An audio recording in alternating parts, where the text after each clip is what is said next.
X-Man type in the making. She didn't say that, I did, but we'll call her Robyn X-Man. All right, thank you to our sponsor, Feral by Aaron at Etsy.com. I know you're going to go on Etsy, you're going to type in Feral by Aaron, E-R-Y-N, and look at shaman-inspired drums, rattles, and glorious smudge fans. I say smudge sticks, and it's so wrong. Smudge fans. Rate, review, like, and hit the heart button. The algorithms will thank you too. Feral by Aaron, E-R-Y-N. All right.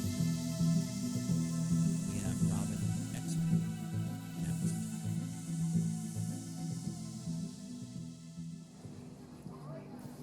Okay. We're back. Out of the gate, I just need to admit something here. I quit sugar, refined sugar. So I'm a little bit snappy right now. And I recut this audio that you're listening to at least 17 times. So this one I'm going to put out because it's a type of confession, I guess.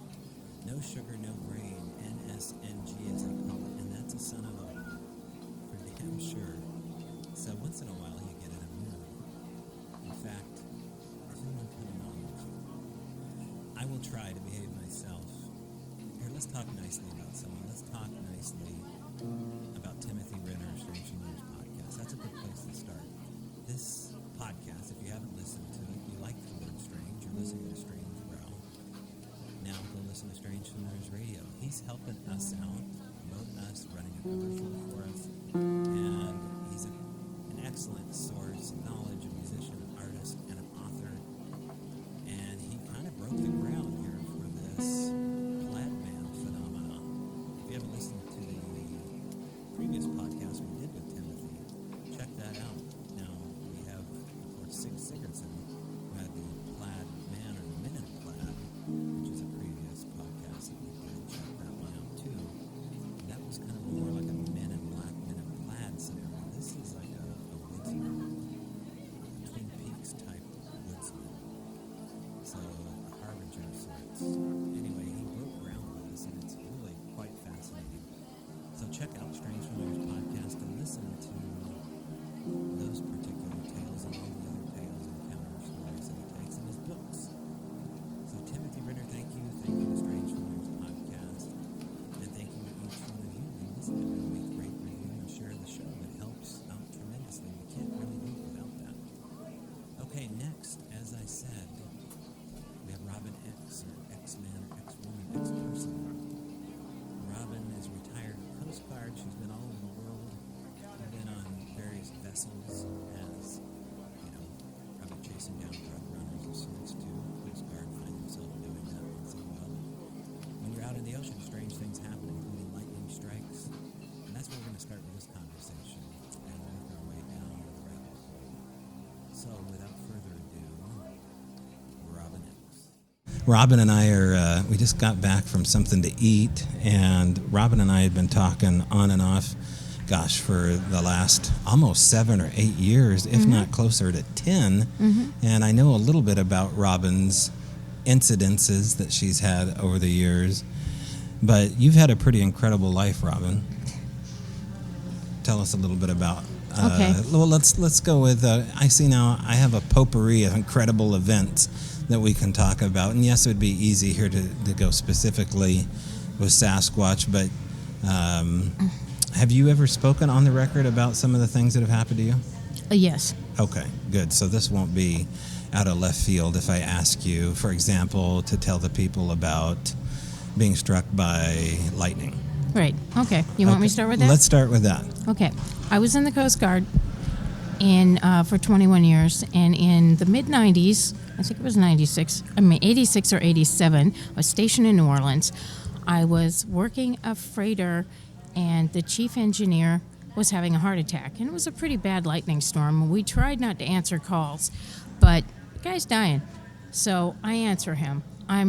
This is back in the days of telegraphy. I was using a telegraph key. I was in the Morse code position in a Coast Guard military radio station, and we talked 500 miles, usually, and out. We talked to the merchant ships and cruise ships and stuff like that. And I just sent him Morse code, the instructions for the helicopter, because I was sending a helicopter, and right as I finished it, I got hit. It threw me across the room. When I came to, my radio was on fire. My 2 coworkers had run in with fire extinguishers and were putting it out, and they were all, you could see the whites of their eyes. They were pretty freaked out. I'm laying on the floor flapping like a fish because I'm convulsing, and then they put out the fire, come stand over me, and they're like, "Oh my God, is she still alive?" And I couldn't talk. For a while, I couldn't control anything. I couldn't nod my head or anything else. I had waist length, longer than waist length, long hair, and I used 3-inch long metal hairpins, and they were stuck in the ceiling and the walls to the point where the guys had to go use some pretty heavy-duty wrenches to pull out my hairpins. So your hairpins flew off of the top of your head and the sides of your head, kind of like darts. My hair was out to here. She's holding her arms out a good 3 feet. Yeah, it looked like the cartoon image of someone getting zapped and their hair standing straight out. My hair stayed like that for almost an hour. And I was flopping for a long time. Okay, I'm laying there, my hair's out, I'm flopping on the floor, and my 2 coworkers, I'm the first girl at this unit. The protocol is you have to make sure that you don't explosively break bones, have big gaping wounds. So these poor guys, one's trying to hold me down and the other one's having to pull up my uniform and check me. And they're like, sorry, please don't hit us later, Wow. And they checked me out, and then after a while they realized I only have a burn mark out my left ankle, and the entrance burn was on the 3 fingers of my left hand that were on the telegraph key. When I finally get a chance to really examine the place, I realized that the telegraph key, the metal parts are melted onto the glass counter, the glass sheet of glass over the countertop. Little ceramic ball thing that was the tapper for the telegraph key, that's sitting there. Everything else is pretty much melted, warped metal. Okay.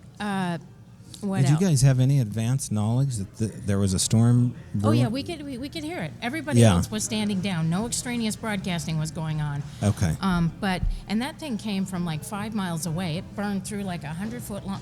First came down a 100-foot tower, then underground through all these cables and surge protectors and whatever other things to try and keep a lightning strike from destroying things, because it happened often enough. It's an occupational hazard. Right. Anyway, yeah, so I didn't think anything of it for years. I didn't even think it was a big deal. I forgot about it completely. A lot of lightning strike victims don't even know they've been hit. It erases your memory. I mean, I'm lucky I remember. So what is your happened last before. memory before that happened? Me sending the helicopter instructions. Okay. I don't know if I finished them completely, but I got it enough because that knocked all our transmitters out. Me getting hit knocked down all the transmitters for Morse code, I think in voice too. But yeah, so we couldn't answer them anyway, but the helicopter was in the air, and the guys in voice talked to the helicopter, and the helicopter told the ship. So then your medevaced out immediately? No. What happened? I was flopping and unable to talk for about an hour, twitching, flopping, and then I couldn't talk till many hours later. It threw the language center of my brain off. That was the weird part. You become conscious, but yet your speech is gone. I can eventually I could nod my head yes and no, but I couldn't coordinate enough to actually talk for hours. Did you know what had happened? Had they told you? No, I didn't know. I figured, seeing the burn spot and the radio on fire, Right. That's a good sign. And my hair stayed out for almost an hour. I kept trying to pull it back down. It felt like the worst case of goosebumps you ever had in your life. All that was all the little muscles in your head that cause you to get goosebumps were just stuck like that. It was nasty. It took hours for that to go away. Okay, so then you're rushed to the hospital. No. When did that happen? The corpsman, I talked to the corpsman on the phone, and he said, okay, if anything else happens, call or come in. It was the start of my day off. I had a 4-day string of days off. Wait a second. I did not want to stick around. I could have died. The Coast Guard did not send you to the hospital? No. Is there any record of this in your medical There's notes? probably the log, and it's like an incidental note every time I got a 4-year physical, subject struck by lightning. But this isn't a part of and tell me if I'm being too nosy, part of disability? I'm fighting with the VA over it right now because my teeth and my bones all have really deep cracks. I didn't know it till I retired. The VA doctor that examined me when I retired, it's this crusty old Army Dr. Codger. He was hilarious. He threw my x-rays on a light table, turned it on, pointed at it, and said, "Fall from a great height, electrocuted, or struck by lightning." I'm like, huh? How can you tell? And that's when he started showing me all the cracks in my bones. And I was like, oh my God, this is 20 years later. This happened when I was 21 or 22. So you have a paper trail. Somewhat, yeah. Yeah. Yeah. But my teeth are all disintegrating. I'm in a Navy dental manual that was published in 2002. I don't know if it still exists, as a lightning strike victim. Oh my They actually gosh. came, put some funny colored light in my mouth, blue, green, something like that would show all the cracks. Robyn has a terrific smile, so you can't tell, but this is like on a close-up examination. Yeah, you can see it, I think, with black light. But anyway, over the years, I've been going to Mexico and getting my teeth redone because the deep cracks in my teeth, they're just disintegrating. My brother, who also was struck by lightning, he lost all his teeth years ago. So this is a family tradition. Almost. And yeah, the other radio operators in the Coast Guard used to tease me and call me Sparky. Okay, Sparky.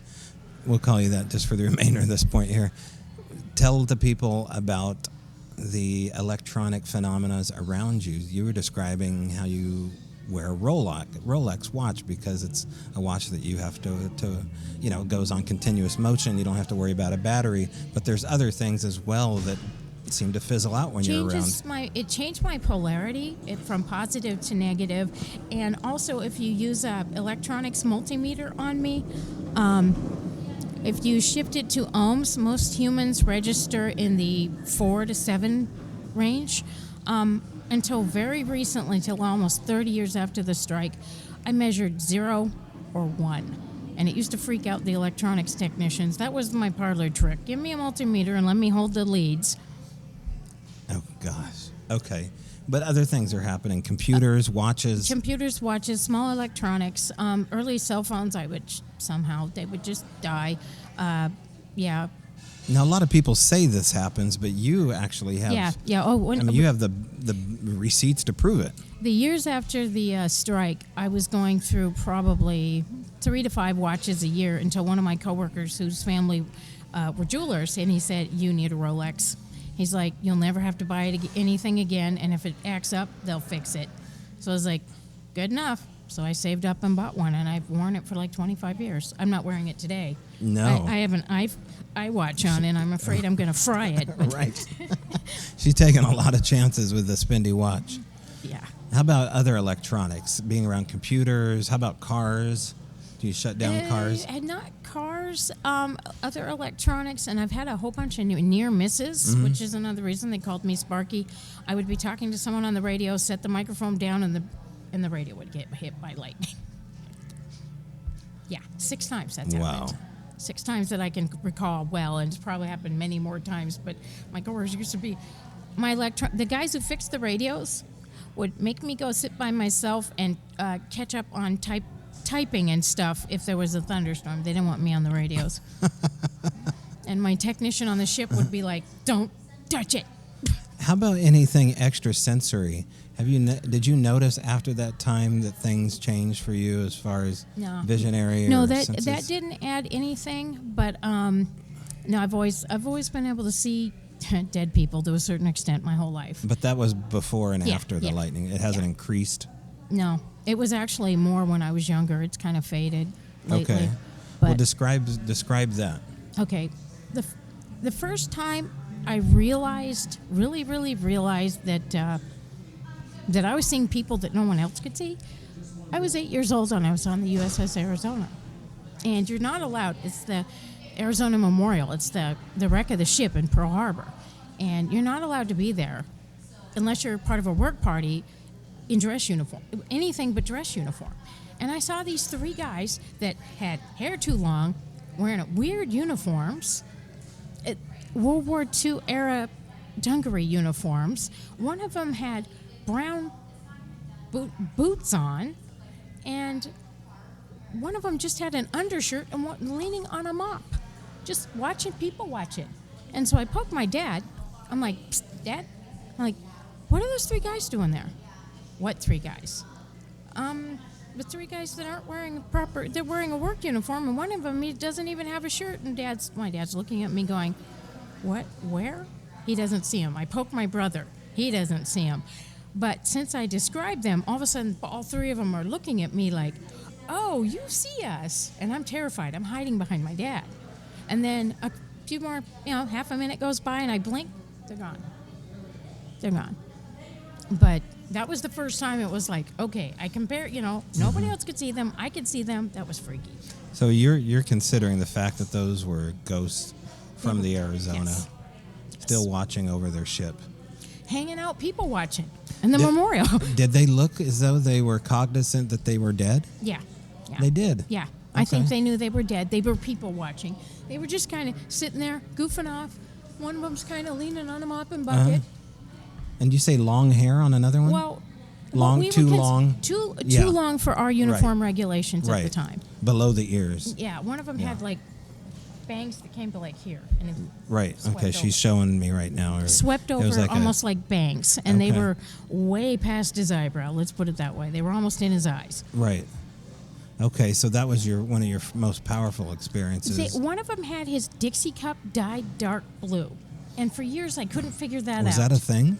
Yeah, for the blackout. You couldn't walk around on a ship at night with Oh. white Dixie cups showing. They would dip them in blue or black dye. But for years, when I was a kid, I was like, that bothered me. And the brown boots. I didn't know that aviators wore brown shoes. All I ever saw was my daddy wore black. Right. Yeah, it bothered me. It wasn't until the World War II in color series started coming out on like History Channel like 20 years the ago. Ken Burns thing. And I was like, that's them. That's what they were wearing. They're dressed like this. Wow. And that's when I realized, holy, it's the guys from the Arizona. Those are some of the guys who died that day. And so here it is. Your dad isn't seeing what you're seeing. Your family isn't seeing it. You're too young probably to even recognize that maybe you're seeing things that other people aren't in general. That leads up to where when you're a teenager and on through college. Okay, well, over the years, I would sometimes see people, that weren't wearing the right clothes. I noticed that as a little kid. I used to point out to my mother. Out of date. Yeah, out of time.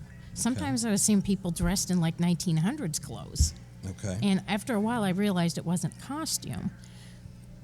But I've been able to feel him most of my life. My dad has seen a couple too.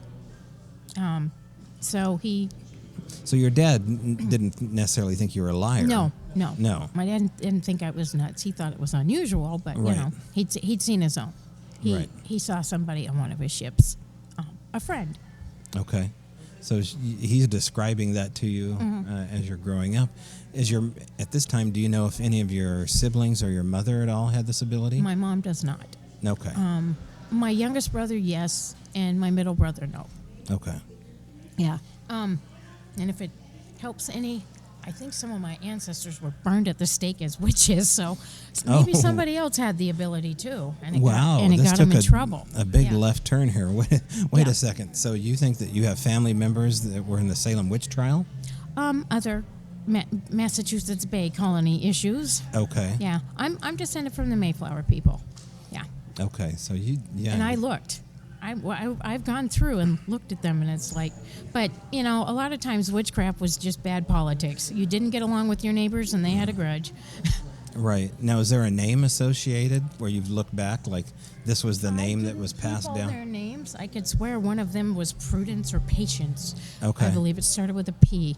But I looked when I was like in my early 20s because parts of the various members of the family were doing genealogy, and Right. they would publish they would send around to everybody what they found.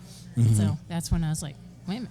I mean, had a male member of the family was executed as a witch too, but I really think that was politics. Oh, yeah. He was that could sleeping with likely somebody's be. wife. Yeah, there she goes. He's practicing sorcery. Strange Brow Radio presents Podcastle Live. The Manresa Castle in Porttown, October 25th from 7 to 11. This free event will host legendary Bigfoot researcher Ron Moorhead, as well as some ghost stories that go on to crack skulls. Consultant LAPD psychic Sarah Nash and Barb Shue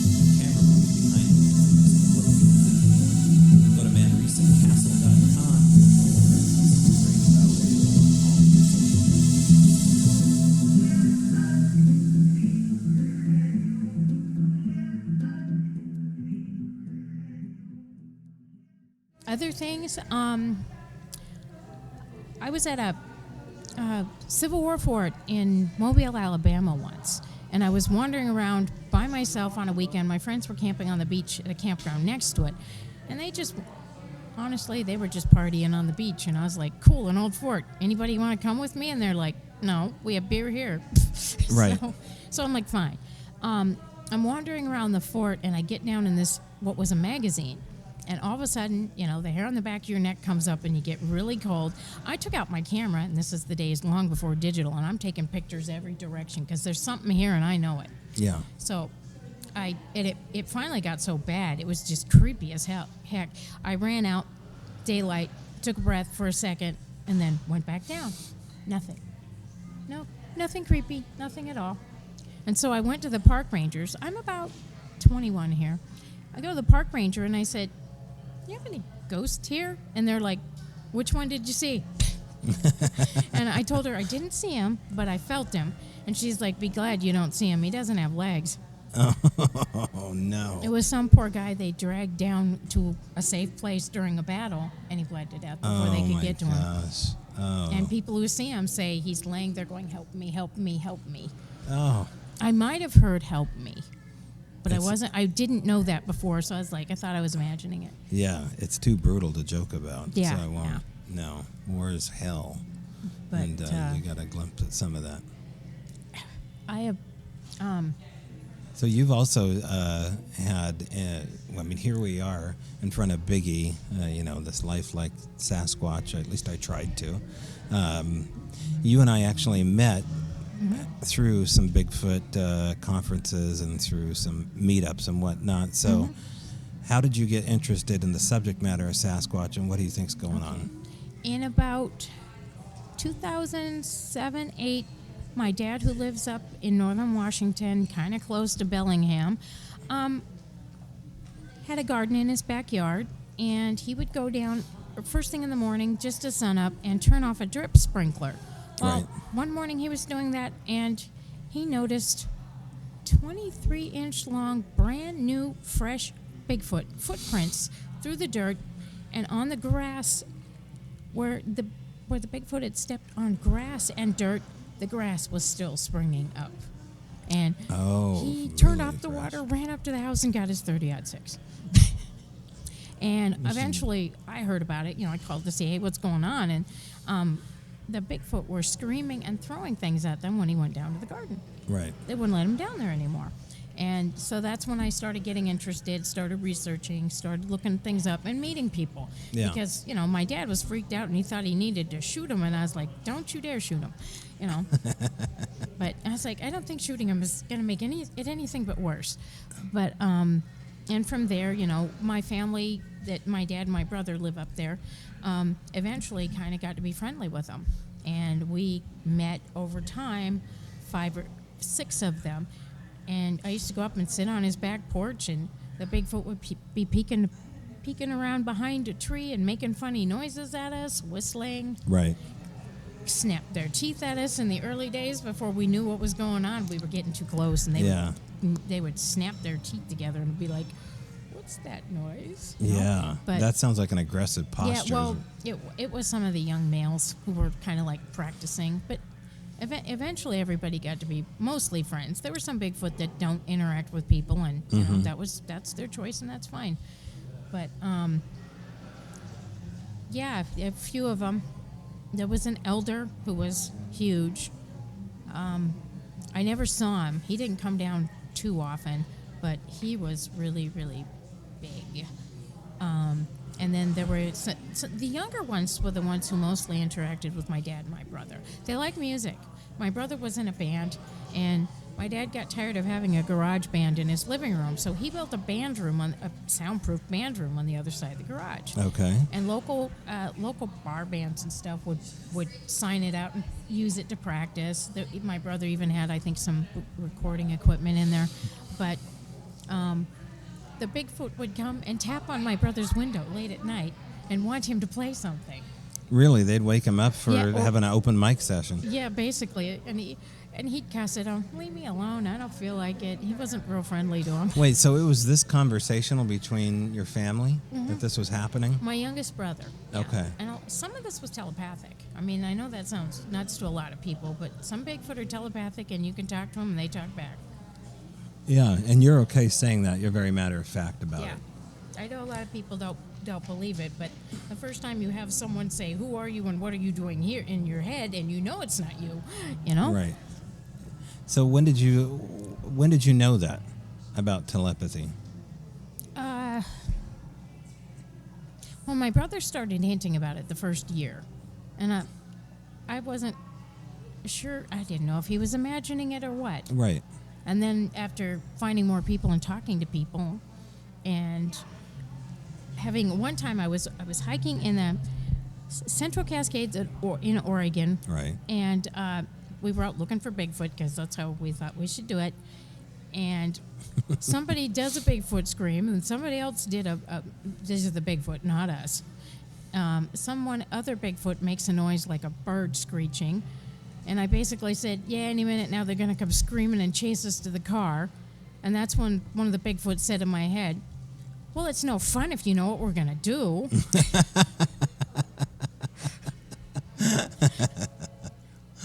Well, that's true. So, Okay, so describe for people the difference between your voice telling you that and telepathy. Well, how do you know can you describe that? Because this seems to be the breakaway point. Like, I think I know what you mean, but since I've never had that happen, what are the subtle differences or the big difference between? okay, it feels kind of That's weird. It's sometimes it's in your voice, the way you talk to yourself in your head. When you're like, oh, I should have done this or whatever. When you're being distracted, thinking, Right. talking to yourself because you're doing a grocery list or something. But no, but this was definitely not my speech. It wasn't my speech pattern, and I could just feel and tell it came from somebody else. Okay. It sounds nuts, but that's as good as I can describe it to you. Right. But I knew, especially when they're answering a question, or they answer a question and then start snickering, and you can hear them laughing, The whole group of them. Yeah. Okay. Yeah. They answer the question in my head, but I can hear them out loud laughing. Right. Yeah. So does that, as far as their abilities, I mean, you're describing one attribute that would be puzzling. What are the other abilities do you think they have? Not everybody's telepathic. Okay. I'm not even sure all of them. I think they all can speak. Some choose not to. You've heard them speak, right? Yeah. Yeah. Well, sort of, but yeah. Yeah. I've heard them speak, and to me, it sounds like a native language. Right. That's what it sounds like to me, or Asian. I do. I don't say samurai chatter because as a kid I spoke Japanese. It doesn't quite sound like Japanese to me. Right. But yeah, it may be Asian. But let's see what else. From what I was told, some of them are like watchmen. They guard the family groups. Okay. And the people who forage and stuff like that. And there's some that are telepathic. Some of them can. Honestly, I used to hear the electronic locks on my car unlock and lock. We would wake up in the morning sometimes and find the radio in the car was unlocked. The radio in the car was playing a country station. Me and my ex-husband do not listen to country. Nothing against that, but sure. I just thought it was just float funny. her boat. It was like, Yeah. why is the radio on? God, the battery's almost dead. Did you? Of course I didn't do that. We were in bed. What are you talking about? But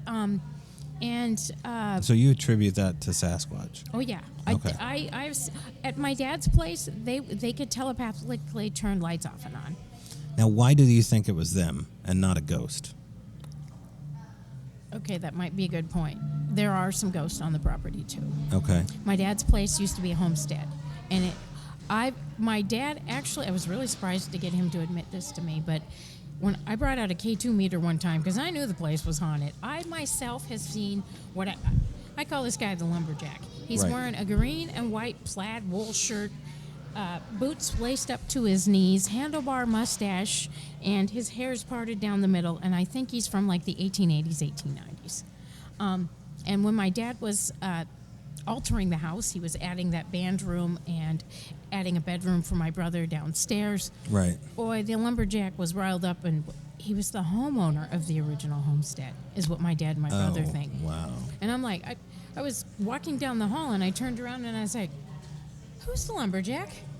And my brother's like, oh, that's the homesteader. He's okay. He's just kind of riled up because we're altering the house.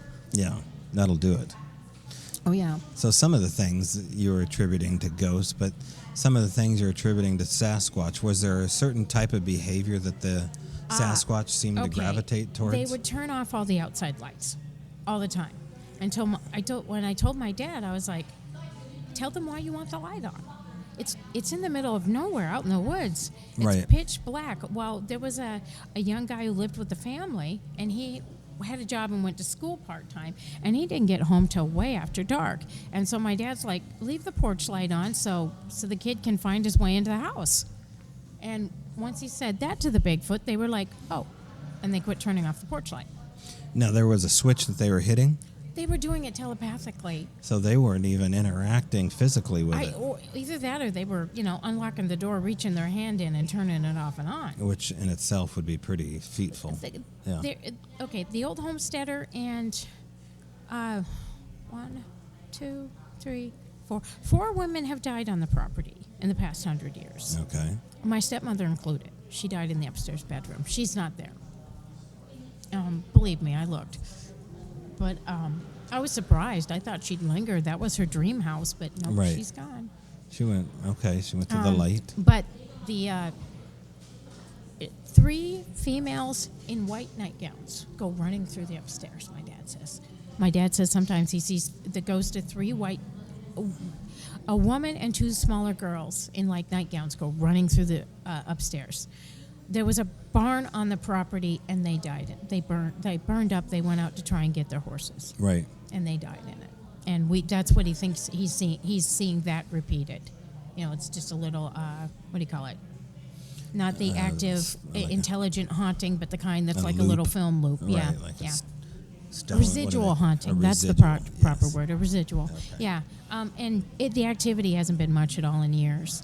But I got some interesting K2 readings from the path that he told me that he'd seen him. I was surprised he admitted it, but he did. What about any demonic stuff?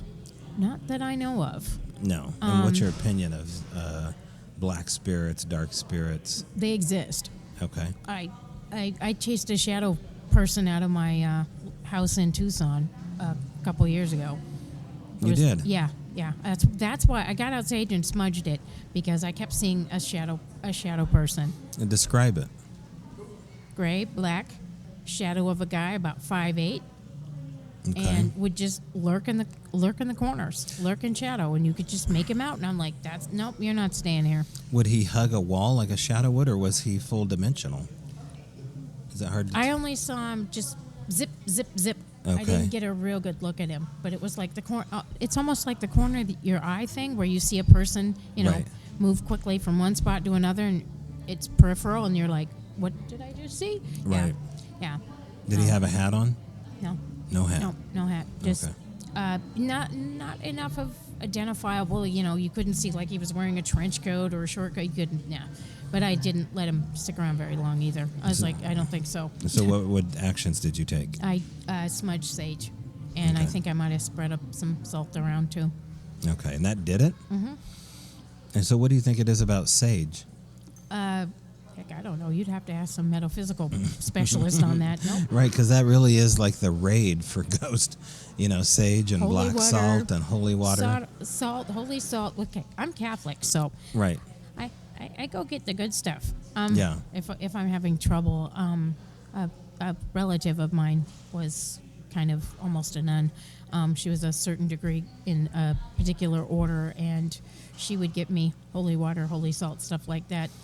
Now, do you keep that on hand? Not anymore. You No, don't I have haven't lived in a terribly haunted place in too long. The place I'm at, I'm not even. That's kind of a residual with a slight feeling of intelligence. Yeah, you and I are neighbors here, and Yeah. you were talking about Mr. Grumpy. Yeah, Mr. Grumpy. Okay, tell people Okay. what that is. I bought the house a few years ago, and a couple months after I bought it, It was a really nasty, like late November rainstorm, and I was curled up in bed with my Kindle. I was reading a book. It was cold. I wasn't getting out of bed. I was Right. just goofing off, and all of a sudden I hear my side of the house door open, and someone with hard-soled shoes, clump, clump, clump, clump, clump, walking into my house. I hear the door open. I hear it shut. I jump up. I run down the hall.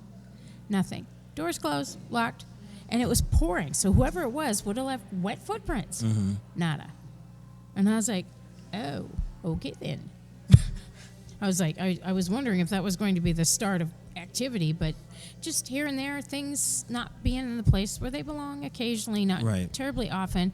And late at night, sometimes hearing like someone moving around and light switches turning off and on. You hear them click, click, turning off and on, but they don't actually turn off and on. Oh, so it's like a mimic. Mm-hmm. It's like, I'll hear like the kitchen light come on, and I'm like, what? And I'm like, okay. Does it mimic other sounds, like loud sounds? I've heard some creepy creaking, but I really couldn't tell if that wasn't, humidity and temperature related, Right. normal atmospheric things about old houses. Right. But, yeah, but he did get riled up when I started threatening to kick out the bathroom wall and combine it with another room. So the house changing, is that a catalyst for activity? Does that amp things up? Well, the house had been a rental, so maybe it was different because I was an owner. It had been Right. a rental for like 20-some years. And, I was making some big changes. I dug up all the flower beds. The flower beds were gone. They were embedded in the lawn. I dug them back up. Yeah. You see lilies and stuff poking up out of the grass. That was a flower bed, on the edges of the yard. And I think he's happy with me. I don't think he liked it when I first painted the house, but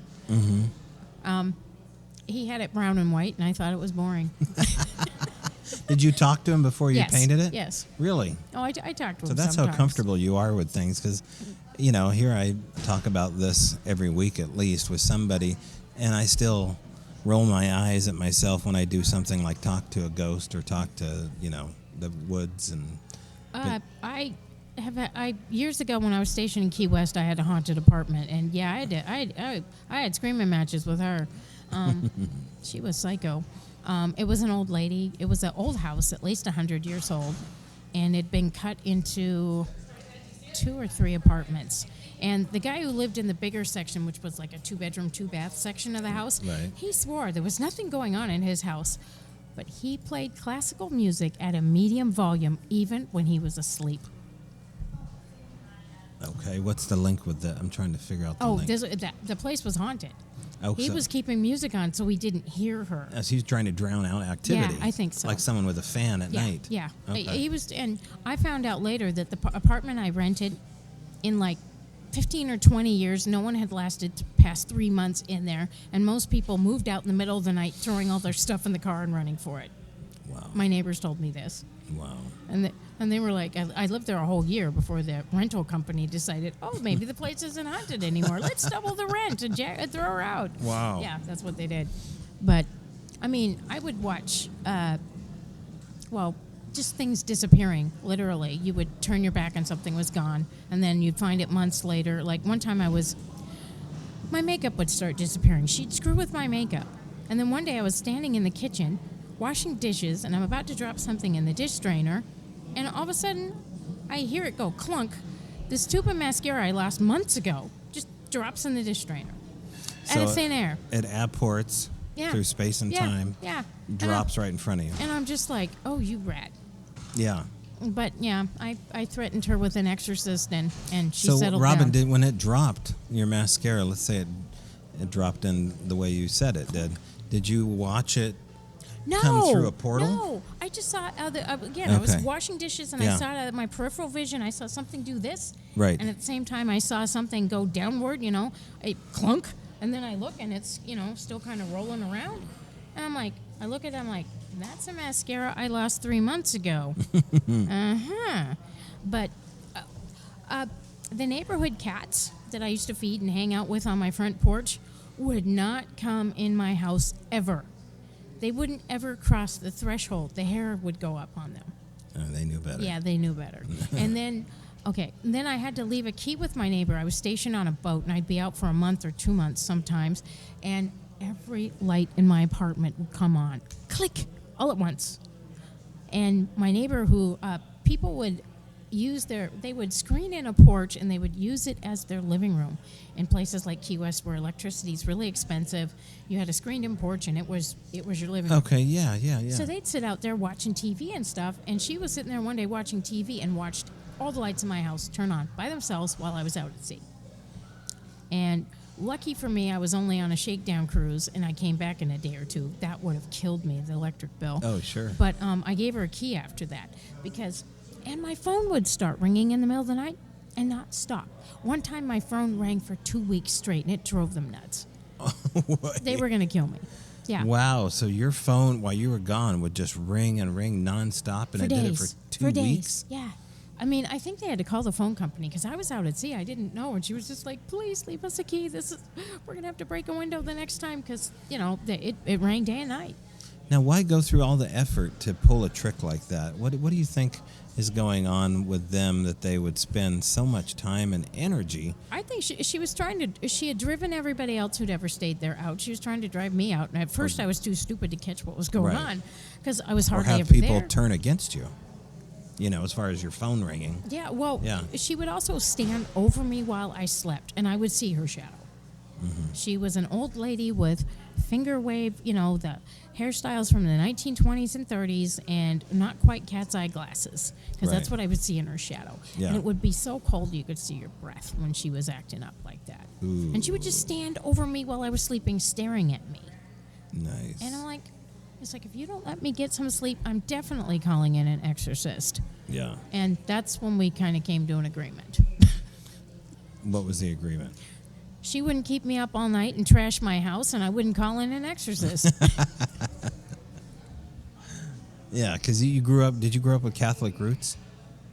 Yeah, right. So Yep. you would. Did any family members ever lean on a priest to come do a cleansing?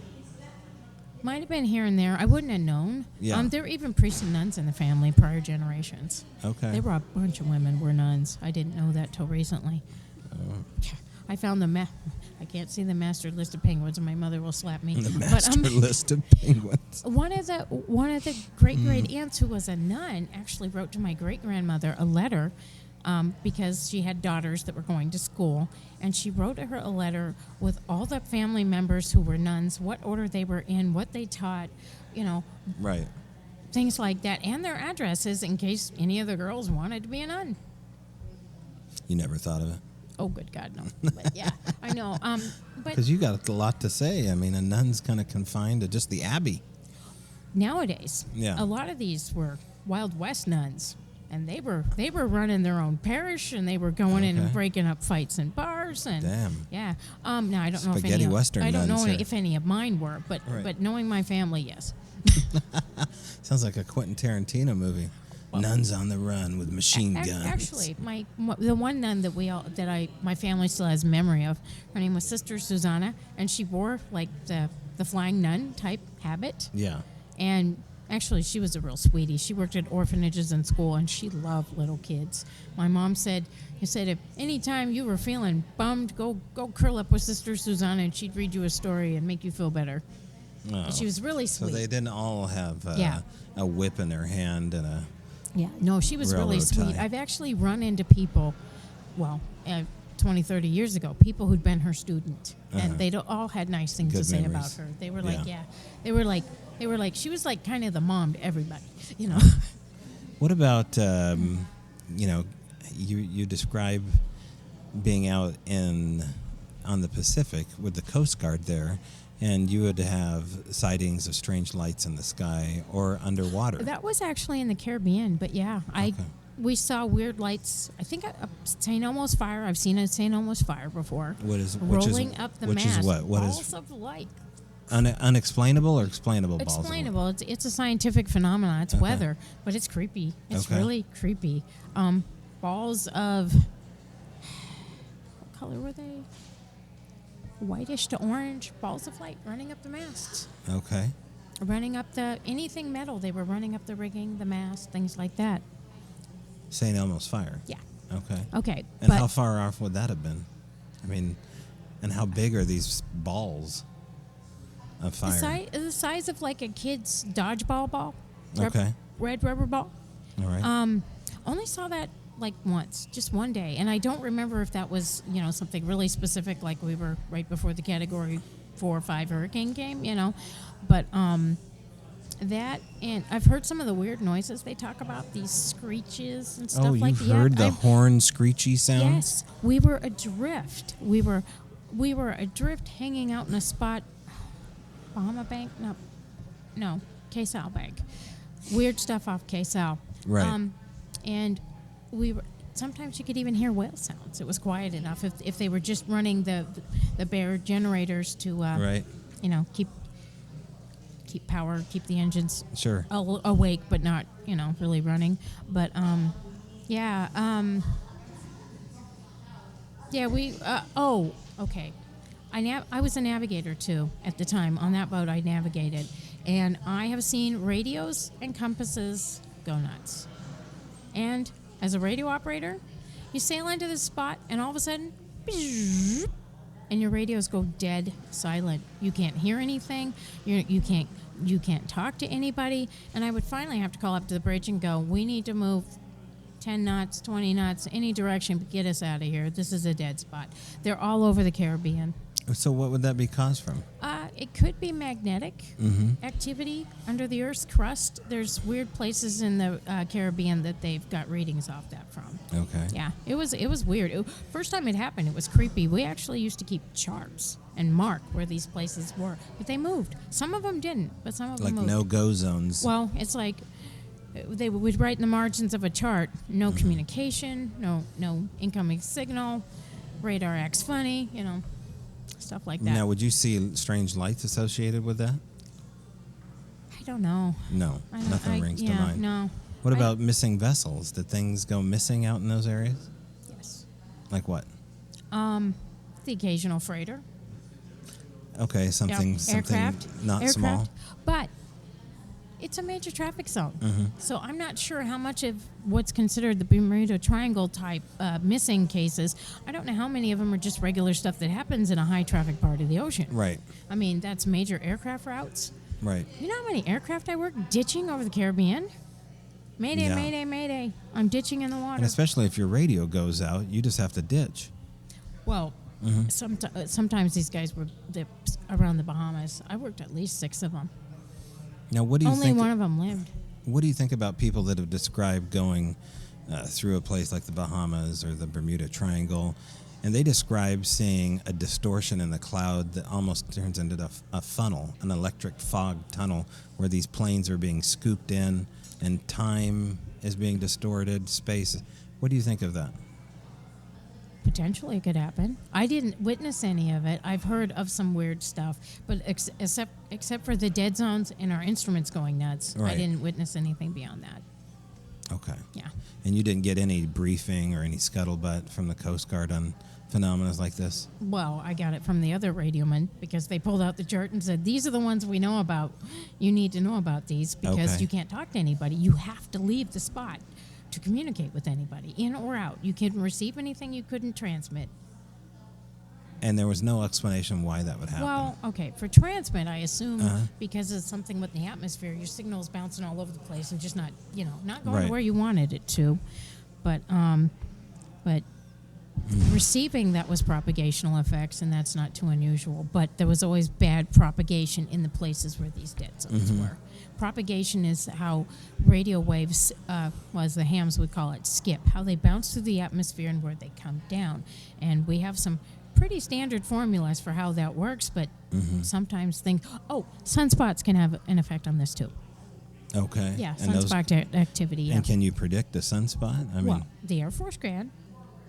I'm not sure that's classified. Oops, that might be classified. what do you think about? I don't have to have you speak on a classified basis, but we're living in a age of disclosure. You know, back in 2017, they released this article in the New York Times. They find out that there's this intensive program through the Pentagon, the USS Nimitz, which is now docked about 30 minutes from us, actually, off in the town of Bremerton. is the ship of choice to see what is called the Tic Tac UFO. Now we have commanders talking about it publicly. Someone has hit the go switch as far as there being some kind of soft disclosure. Yes. What do you think about that? And maybe you have some inside knowledge on what's next. At a guess, I think maybe people are tired of covering it up. Okay. Okay. I actually have some experience with military UFO stuff. I saw one myself as a 9 or 10-year-old in San Diego. We used to go down to Mission Bay and watch the Blue Angels practice over Mission Bay, me and my brother. And one day there was this silver diamond-shaped thing, super, super bright. I'm not even sure if it was really silver. And it was zigzagging around the sky. And one of the Blue Angels decided to try and catch it and couldn't. And that's when we realized that wasn't like a training drone or anything else. And they were zipping around trying to chase it, and it kept evading them until all of a sudden they got called RTB. They got called back to base. It's like, nope, you don't get to play with that. Get out of there. And then we went home, and we told our parents. And, of course, my mother makes fun of us. And it was on the newspaper, the headline of the newspaper the next morning. My brother saved that paper for years, UFOs over San Diego. Wow. This was in 1971, 2. Okay. But that was one. That's the one I've seen myself. And then I flew up to Alaska on vacation to visit my grandmother, who worked on an oil rig, but at the time she was down in Fairbanks. And I flew into a base at Anchorage, or near Anchorage, and I think it was not the Navy base, the Air Force base. And I used to fly MAC flights all the time, military space A cargo planes. And as I was checking with the ops desk to see when a return flight going back to Seattle was, they were openly speaking about the crazy UFO night the night before. The operations desk people. And I was like, okay. You guys are speaking openly about UFOs? And they were like, if you don't believe in UFOs, spend a week here sometime. Oh, training grounds. Their CO was tired of getting told it didn't exist, and he was publishing. He was making stuff public. He might have gotten relieved, but I was just amazed. And then I was stationed in Guantanamo Bay, Cuba, and one of my Falcon jets, Coast Guard, our version of fast intercept aircraft, they were lurking off Cuban airspace looking for drug runners. And something happened. It involved a UFO. I believe the power on the plane was turned out, and they couldn't get it back on for a few minutes. And the pilot ordered the crew that they could not speak about it. But they came back white and shaking. Wow. They were scared. Sure. I mean, the radio operator on the plane was kind of a friend, and he said, oh, my God, you wouldn't believe what happened. And that's when the pilot stuck his head in and said, not another word, or you're on report. And we were like, I kept trying, but he's like, nope, nope, I have to work with this guy. Nope, I can't tell you nothing. Right. But we might have had a UFO thing or two over Gitmo a couple times, but I didn't see it. I didn't know much about it. Where's Gitmo? Guantanamo Bay, Cuba. Oh, that's right. Yeah, duh. I knew it rang a bell, but we haven't spoken about it since 2002 or 3. I know. All right, Big Gitmo. hunk of Navy base in Cuba. Is that still there? Yes. It is. Yes. We still got Al Qaeda, and God knows who's else sitting in Gitmo. Maybe a handful. Yeah. They've released most of them to countries that would take them after they do so many years staring at the iguanas. We keep the Nazis, but we send back Al Qaeda. That's the way our government works here. So just so we're clear on that. Well, these are all incredible stories, and I appreciate you sharing them with me. I knew that you had a lot to offer as far as the paranormal and the supernatural, and I think we probably only scratched the surface. Thanks, Robyn. Again, Robyn X, Coast Guard Insider, detailed information right down the rabbit hole. As promised, we'll have her back on, of course. All right, I have to thank Not Your Normal News, Kevin Ian Beagle of Paradox Media. We did a remote, actually, from the Manresa Castle. You can check that out on Facebook. It's on a loop. Just go check out Not Your Normal News. Type in Kevin Ian Beagle. It's a call-in show. It's live. It's video format, audio format. He's an ex-radio junkie, so I lean on him once in a while with some tech questions. Again, check out Strange Familiars podcast as well. And go to the Castle NPT, the Castle INPT, to get your ticket for the Halloween party coming up on the 26th. And then the day before, absolutely free, go to my website. Go check out Strange Growl Radio. You can find us on Facebook. You can find us everywhere. It's a free show. Tells you the location, Port Townsend, Washington. 7/11, October 25th. Great guests. Also, I want to thank each one of you. If you want to be a guest, have guest ideas, this is your chance to do it. All you got to do is go on strangebrowradio@gmail.com. Shoot me an email. Let me know. And if you can't do that, you don't want to do that, then this is your chance to go rate and review the show. Let me know that you're listening. The best way